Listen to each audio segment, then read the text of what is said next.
So in last lecture we have studied about the kinetics of first order reaction. So today we are going to discuss the various examples of the first order reaction. तो first order reactions को broadly हम दो categories में divide करते हैं.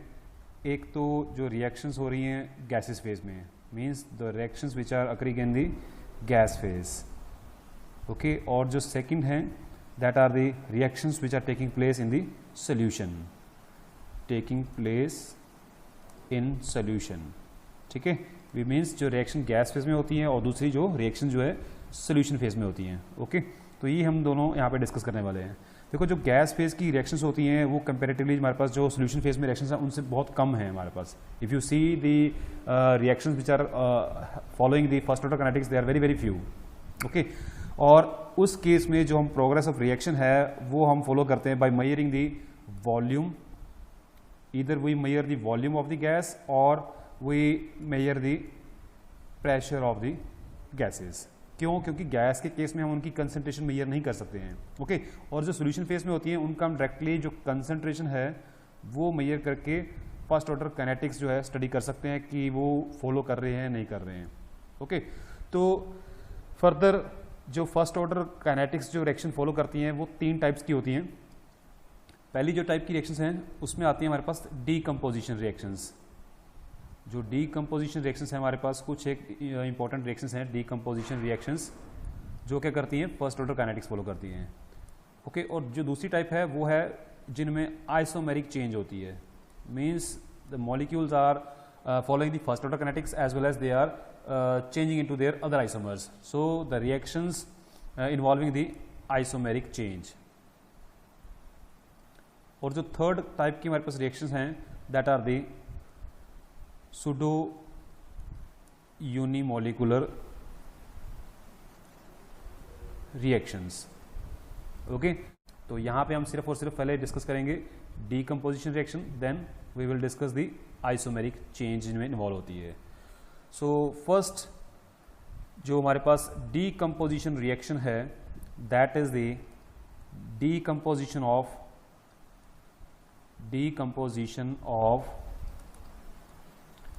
Nitrogen pentoxide. अब जो nitrogen pentoxide है that is a volatile solid compound, ठीक है.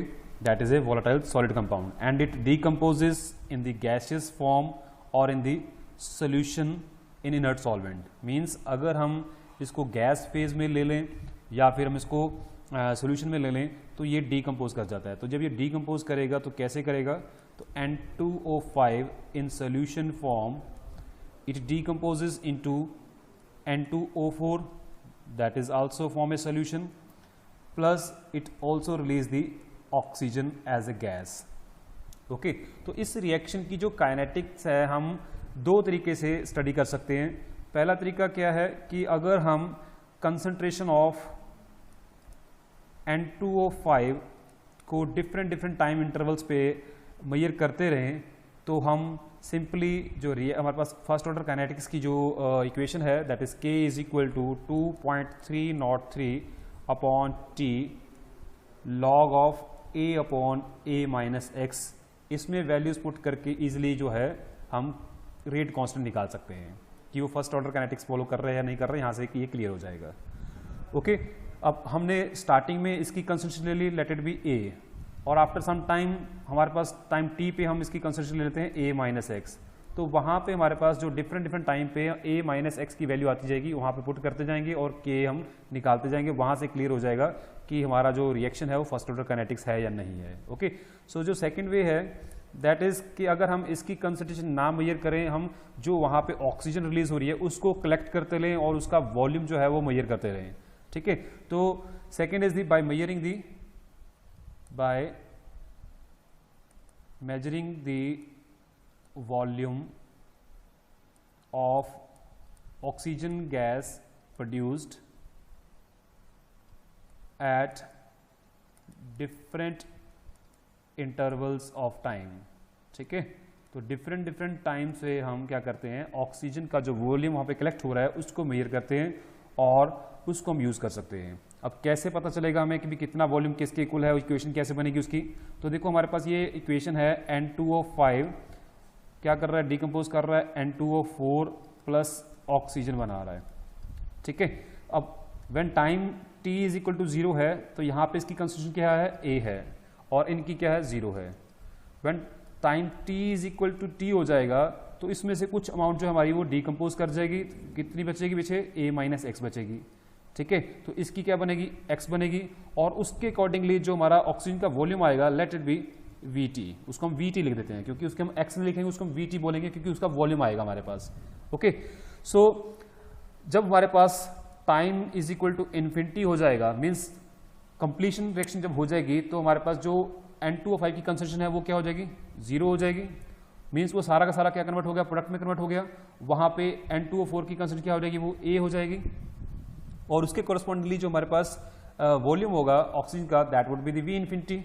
What is V infinity? V infinity is the actual volume which is collected at the end of the reaction. Means जो हमारे पास लास्ट में जो वॉल्यूम आएगा, that would correspond to the initial concentration of N2O5। क्योंकि A की concentration क्या हो रही है, N2O5 की कंसंट्रेशन क्या हो रही है, डिक्रीज हो रही है, और O का वॉल्यूम क्या हो रहा है, इंक्रीज हो रहा है। इनिशियली इसका वॉल्यूम 0 था, फिर कुछ बढ़ गया, लास्ट में जाके और भी ज्यादा हो गया। So that would correspond to value of A। Okay, so we can say that here the V infinity is proportional to the initial concentration of N2O5। Okay, उसके बराबर होगा, that is equal to A।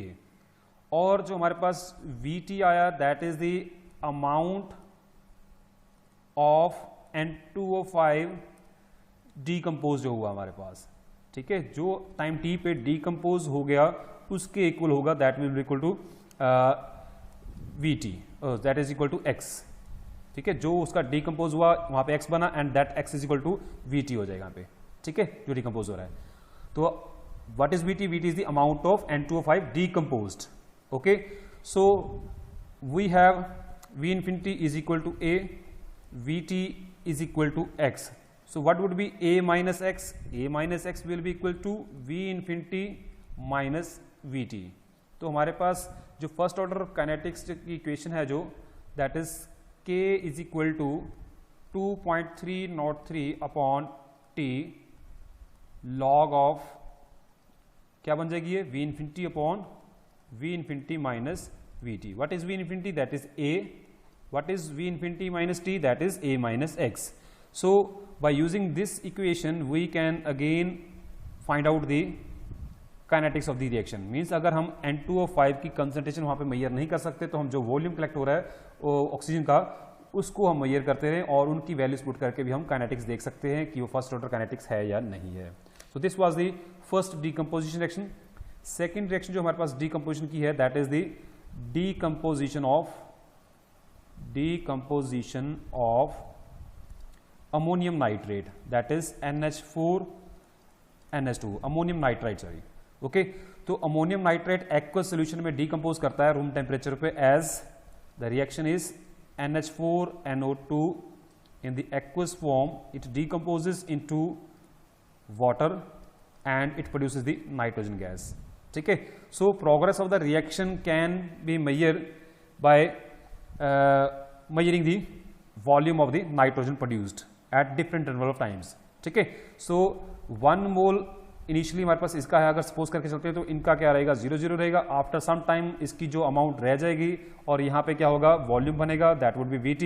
Okay, last में इसका जो हमारे पास 0 रह जाएगा, and it will be having the V infinity, ठीक है। सो यहाँ से सपोज हमारे पास x क्या हो गया, डीकम्पोज कर गया, इनिशियली हमारे पास a था, तो यहाँ बचेगा कितना, that would B A minus x. Again बिल्कुल सेम उस तरीके से कि जो हमने पहले किया है कि K is equal to 2.303 upon T log of V infinity minus Vt आ जाएगा, V infinity upon V infinity minus Vt, that would be the same equation as we have studied in the earlier reaction, that is decomposition of N2O5। बिल्कुल same उसी तरीके से हम क्या करेंगे, nitrogen का यहाँ पे वॉल्यूम मेजर करते रहेंगे, और जो Vt होगा that is equal to x and V infinity will be equal to A, so A minus x will be equal to V infinity minus Vt आ जाएगा हमारे पास, Okay, so this was the second reaction, that is decomposition of ammonium nitride.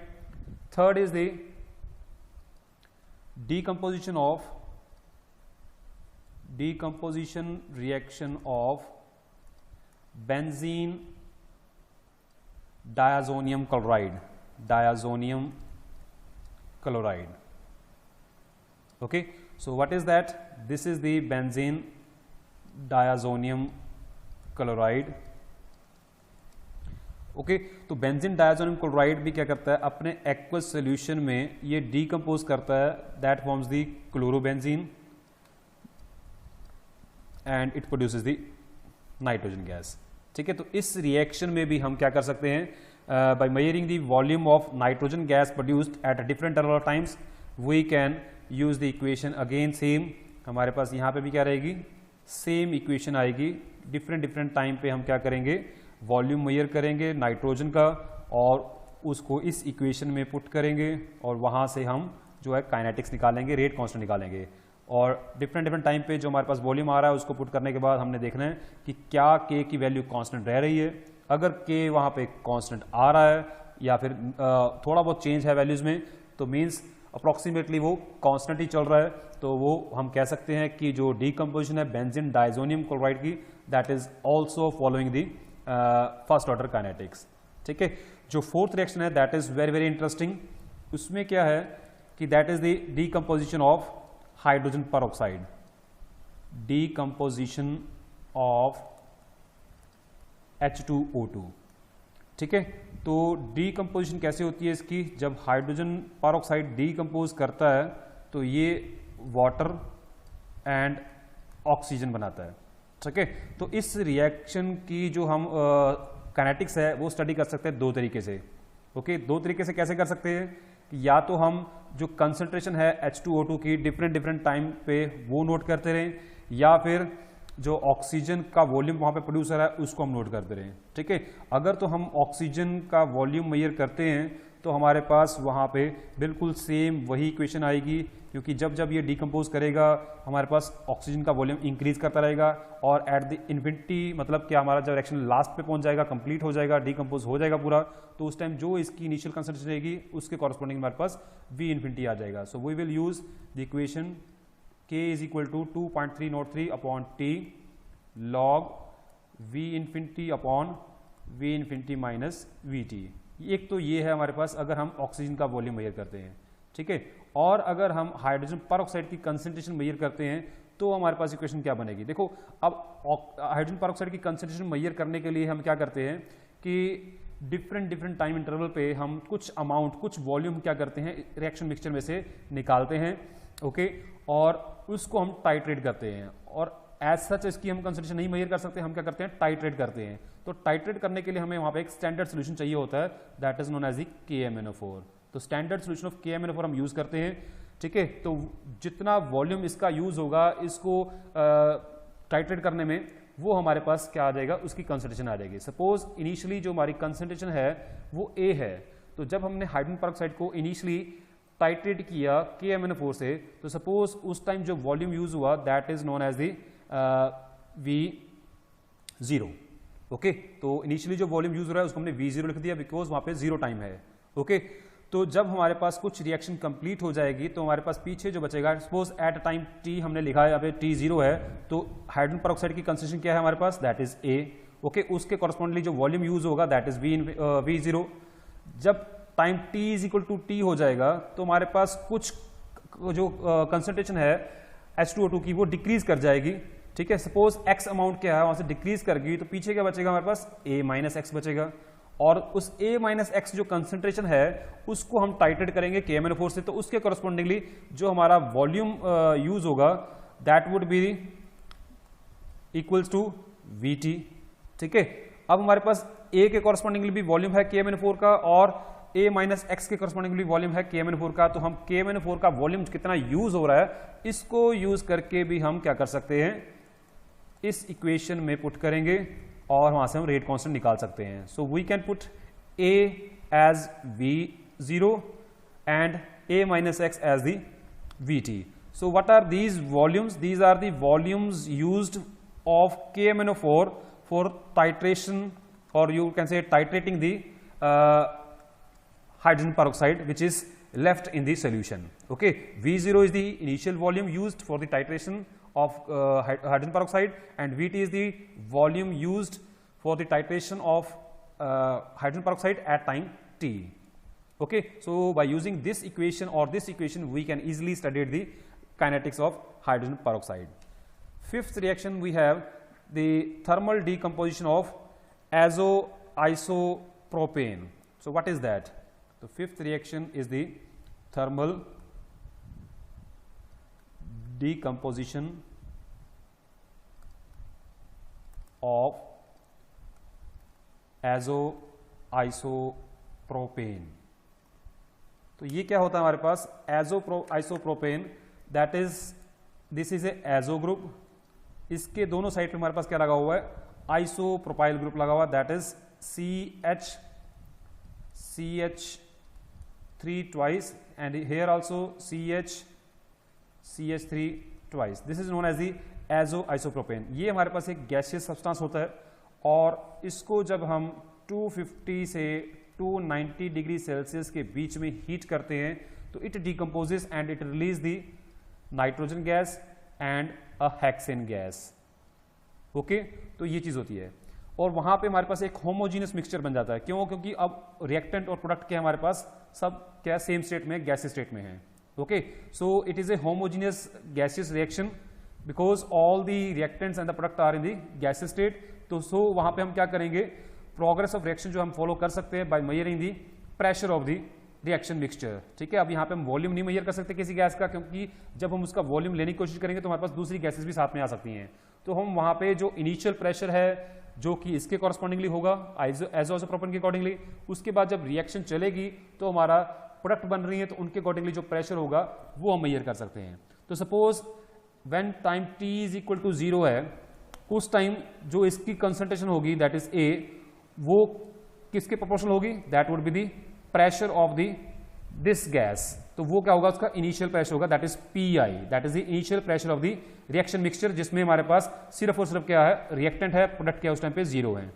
Okay, after some time when t is equal to t होगा, उस time क्या होगा कि suppose हमारे पास इसमें से कुछ x अमाउंट क्या है वो यूज हो गई, तो यहां पे क्या बचेगा A माइनस एक्स. ओके, तो उसके कॉरस्पॉन्डिंगली हम कहते हैं कि जो यहां पे प्रेशर रहेगा वो क्या रहेगा, that would be the PI minus P. So PI is the initial pressure that correspond to the initial concentration, where small p is the amount of pressure which is decreased. Okay, क्योंकि इसकी जब concentration decrease करेगी तो इसका pressure decrease करेगा और दूसरी cases बनेंगी तो उनका प्रेशर क्या करेगा, इंक्रीज करेगा. Okay, so here we can say that the x is proportional to p. ठीक है, तो ये p आ जाएगा. तो अब तीन गैसेस वहां पे आ गई तो जो टोटल प्रेशर रहेगा वो डिफरेंट हो जाएगा. So what would be the PT? तो PT would be equal to PA, that is the partial pressure of azoisopropane plus partial pressure of nitrogen gas plus partial pressure of hexane gas. अब ये हमारे पास equation कहां से आई, ये हमारे पास है Dalton law of partial pressures, जो कहता है कि अगर हमारे पास दो या दो से ज्यादा हमारे पास गैसेस का मिक्सचर है, नॉन रिएक्टिंग गैसेस का मिक्सचर है, तो उस टाइम पे जो टोटल प्रेशर होगा that would be the sum of the partial pressure of the each gases. ठीक है, so this are the partial pressure. Okay, तो ये हमारे पास आ गया टोटल प्रेशर और हमने कहा कि जो P है दैट कॉरस्पॉन्ड टू X. ठीक है, so we need this P. ये P प्रेशर कितना होगा वो हमने कैलकुलेट करना है. यहाँ पे देखो, अब हमारे पास यहाँ पे जो PA है, जो कि हमारे पास क्या बचा, पार्शियल प्रेशर ऑफ A है, that would be equal to PI minus P. क्यों? क्योंकि हमने देखा कि PT क्या है, द टोटल प्रेशर. ठीक है, एट टाइम T.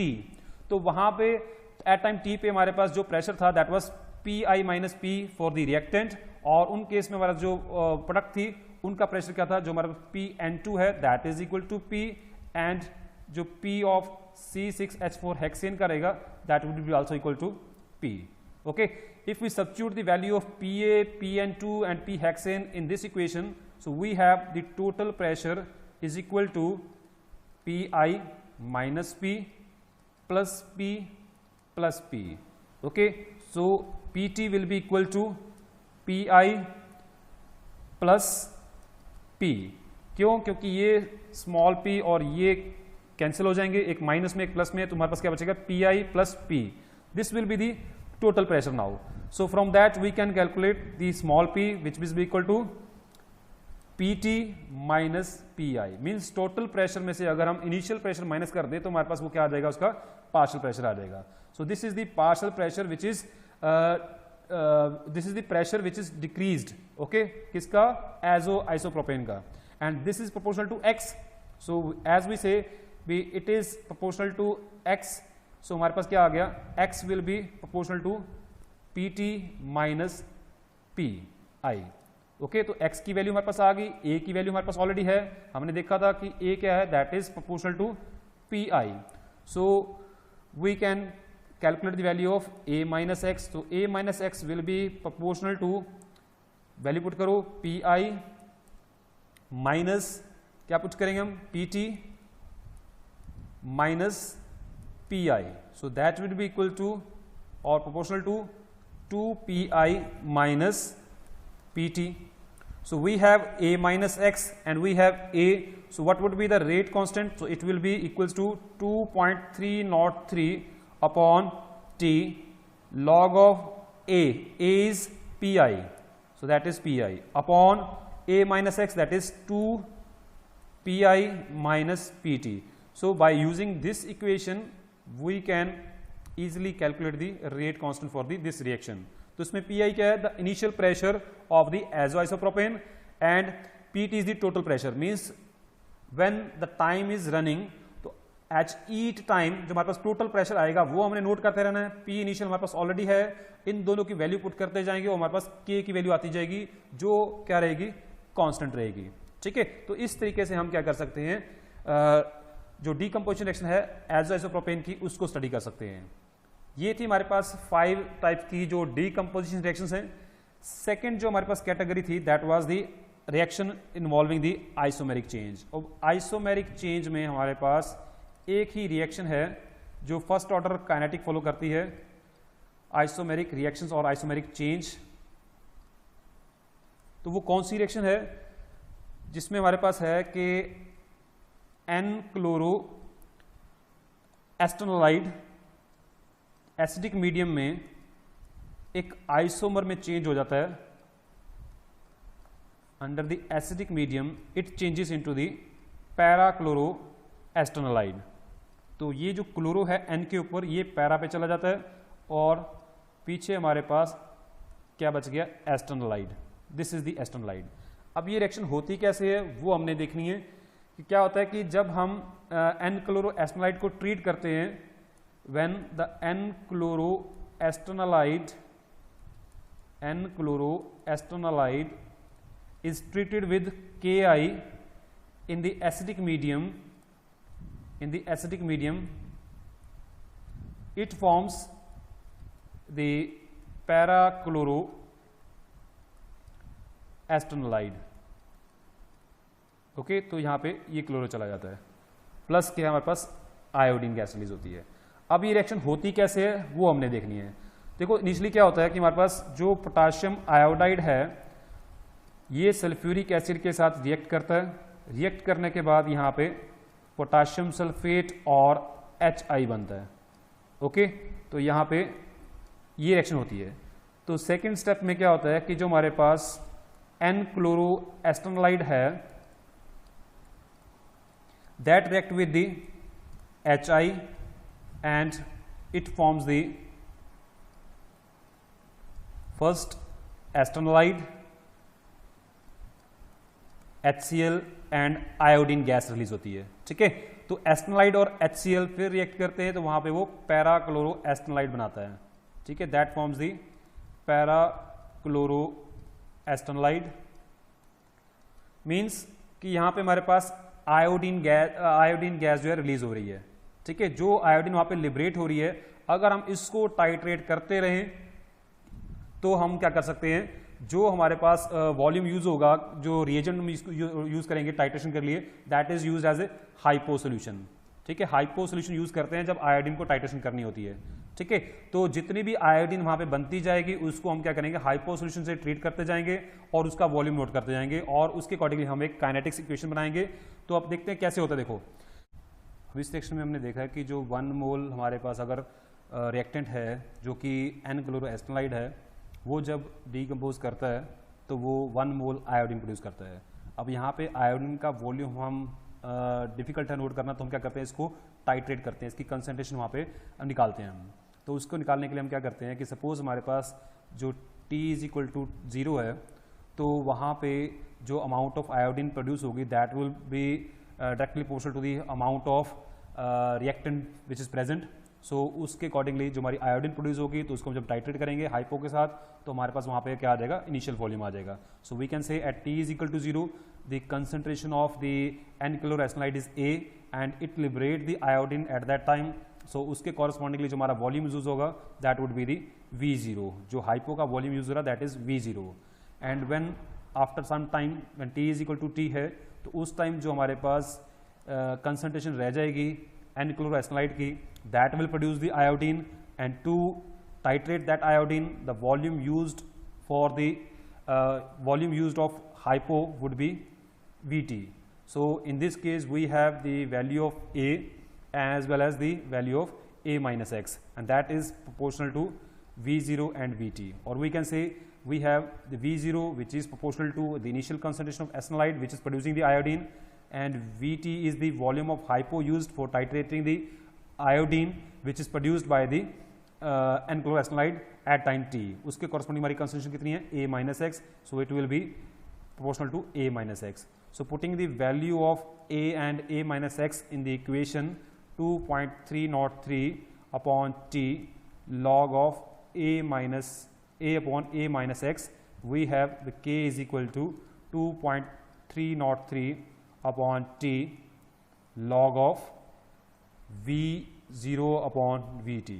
So इस तरीके से हम डिफरेंट टाइम इंटरवल्स पे जो कंसंट्रेशन हमारी बचेगी A माइनस एक्स की, उसके कॉरस्पॉन्डिंगली जो आयोडीन प्रोड्यूस होगी उसको जब हम टाइट्रेट करेंगे हाइपो के साथ तो हमारे पास Vt की वैल्यू आती जाएगी। ठीक है, इनिशियल वॉल्यूम तो हमारे पास इनिशियली आ जाएगा और वहाँ पे Vt हमारे पास डिफरेंट टाइम पे वॉल्यूम आ जाएगा हाइपो का। तो the volume used of hypo at initially as well as at different time intervals, so we can put the value of V0 and Vt, we will have the value of K। So वहाँ पे हम देखेंगे कि K जो हमारा constant रह रहा है या चेंज हो रहा है। अगर तो कांस्टेंट रह रहा है तो मीन्स हमारा जो रिएक्शन है that is following A first order kinetics. Okay, so this is all about the today's lecture. So if you have any question, if you have any doubts, you can ask me in the comment section. So thank you, have a nice day, have a happy learning.